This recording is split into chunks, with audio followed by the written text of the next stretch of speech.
शंकर एक बेहद आलसी आदमी था। उसके घर वाले भी उसकी इस आदत से परेशान थे। शंकर हमेशा यही चाहता था कि उसे ऐसी जिंदगी मिले जहां वह दिन भर सो सके और उसे हर चीज बिस्तर पर ही मिल जाए। लेकिन ऐसा कभी नहीं हुआ। एक दिन उसकी मृत्यु हो गई। मरने के बाद वह स्वर्ग पहुंचा। स्वर्ग उसकी कल्पना से भी ज्यादा सुंदर था। उसने सोचा, मुझे तो यहां पहले ही आ जाना चाहिए था। धरती पर तो सिर्फ काम ही करना पड़ता था।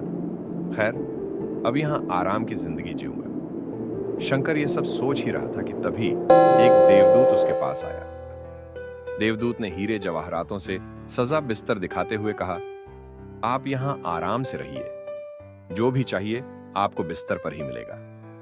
यह सुनकर शंकर बहुत खुश हो गया। वह दिन रात बिस्तर पर पड़ा रहता। उसे जो भी चाहिए होता उसे बिस्तर पर ही मिल जाता। उसने जैसे जिंदगी चाही थी वह उसे मिल रहा था। शंकर बहुत खुश था। दिन इसी तरह बीतते गए। धीरे धीरे शंकर ऊबने लगा। न उसे दिन में खुशी मिलती, न रात में चैन की नींद आती। जब वह उठने की कोशिश करता, सेवक उसे रोक देते और बस आराम करने के लिए कहते। इस तरह कई महीने बीत गए। अब शंकर को यह आराम भरी जिंदगी बोझ लगने लगी। स्वर्ग ने उसे बेचैन कर दिया। वह अब कुछ काम करके दिन बिताना चाहता था। परेशान होकर एक दिन वह अपनी बात रखने देवदूत के पास गया और बोला, मैंने जो चाहा सब कुछ किया। अब मुझे नींद भी नहीं आती। मैं कुछ काम करना चाहता हूं। क्या मुझे कोई काम मिल सकता है? शंकर की बातें सुनकर देवदूत ने जवाब दिया, आप यहां आराम करने के लिए आए हैं। आपका सपना ही यही था, इसलिए माफ कीजिए, मैं आपको कोई काम नहीं दे सकता।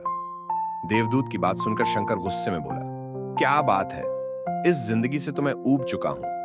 आप मुझे कुछ काम करने नहीं देंगे तो अब इससे अच्छा तो मुझे नर्क भेज दो। देवदूत ने मुस्कुराते हुए कहा, आपको क्या लगता है आप कहां हैं, स्वर्ग में या नर्क में?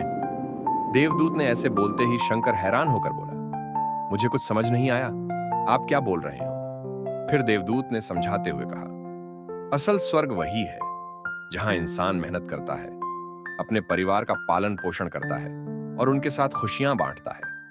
लेकिन तुमने कभी ऐसा नहीं किया। तुमने सिर्फ आराम के बारे में सोचा।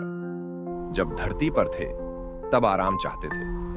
अब आराम मिल रहा है तो काम करना चाहते हो। तुमने खुद अपने लिए यह नर्क चुना है। देवदूत की यह बात सुनकर शंकर को तब एहसास हुआ कि इंसान को काम और आराम दोनों का संतुलन बनाए रखना चाहिए। अगर इनमें से कोई भी चीज जरूरत से ज्यादा हो जाए तो जिंदगी निराश हो जाती है। सच में मेरे जैसे आलसी के लिए एक दिन स्वर्ग भी नर्क बन सकता है। लेकिन वह कुछ भी नहीं कर सकता था। अपनी आदतों की वजह से आज शंकर को स्वर्ग भी नर्क लगने लगा।